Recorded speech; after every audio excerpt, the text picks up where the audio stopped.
AP assembly speaker గా కోడెల శివప్రసాద్ ఏకగ్రీవంగా ఎన్నికయ్యారు. కోడెలను స్పీకర్ గా ప్రతిపక్షం కూడా బలపరచడంతో ఆయన ఎన్నిక ఏకగ్రీవమైంది. ఉదయం సభ ప్రారంభమైన వెంటనే pro tem speaker Pativada Narayanaswamy speaker గా కోడెల ఎన్నికైనట్లు ప్రకటించారు. అనంతరం ఆయన్ను అన్ని పార్టీల నాయకులు సభాపతి స్థానానికి తీసుకువెళ్లారు. అనంతరం కోడెలను అభినందిస్తూ చంద్రబాబు, జగన్ సహా పలువురు మంత్రులు, ఎమ్మెల్యేలు మాట్లాడారు. నామ నిర్దేశం చేయబడిన అభ్యర్థి శ్రీ కోడెల శివప్రసాదరావు గారు ఒక్కరే అయినందున సభాపతి పదవికి శ్రీ కోడెల శివప్రసాదరావు గారు ఏకగ్రీవంగా ఎన్నుకోబడినట్లు ప్రకటించుచున్నాను. శ్రీ కోడెల శివప్రసాదరావు గారికి నా హృదయపూర్వక అభినందనలు తెలియజేయచ్చు సభాపతి స్థానమును అలంకరించవలసిందిగా వారిని కోరుచున్నాను. శ్రీ కోడెల శివప్రసాదరావు గారిని సభాపతి స్థానములకు తీసుకురావాల్సిందిగా సభా నాయకులు మరియు ఇతర పార్టీల నాయకులను కోరుచున్నాను.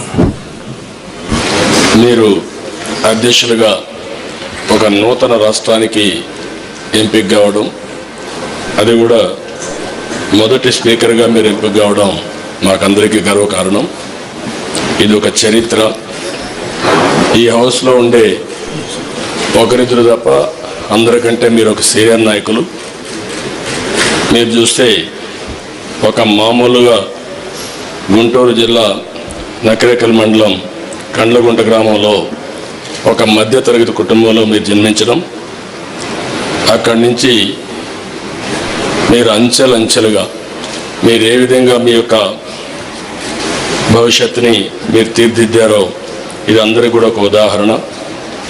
ఒక సాధారణ కుటుంబంలో పుట్టారు, బాగా చదువుకున్నారు, సిరిపురంలో PUC చేశారు, విజయవాడలో MBBS చేశారు, కర్నూలులో MS చేశారు, 6 సార్లు శాసనసభ్యుడిగా ఎంపికయ్యారు. అదే మరిగా దగ్గర మీరు చూస్తే 14 సంవత్సరాలు అనేక కంబైన్డ్ ఆంధ్రప్రదేశ్లో అనేక రకాలైనటువంటి మంత్రి పదవులు మీరు చేశారు. హోంశాఖ మంత్రులుగా, భారీ నీటిపారుదల శాఖ మంత్రులుగా, పంచాయతీరాజ్ శాఖ మంత్రులుగా, గ్రామీణ అభివృద్ధి, పౌర డాక్టర్ కోడెల శివప్రసాదరావు గారు అపారమైన రాజకీయం ఉన్న వ్యక్తి. ఈ సభలో ఎమ్మెల్యేగా సుదీర్ఘ అనుభవం గల నాయకులు.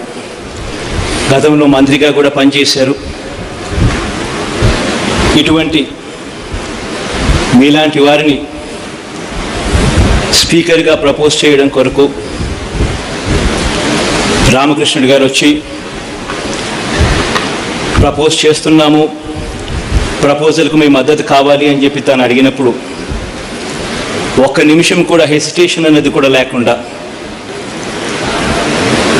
మా పార్టీ తరఫున యునానిమస్గా స్పీకర్ పదవి మీకు దక్కేలా మా పార్టీ తరఫున పూర్తిగా మీకు సహాయము సహకారం అందించాం.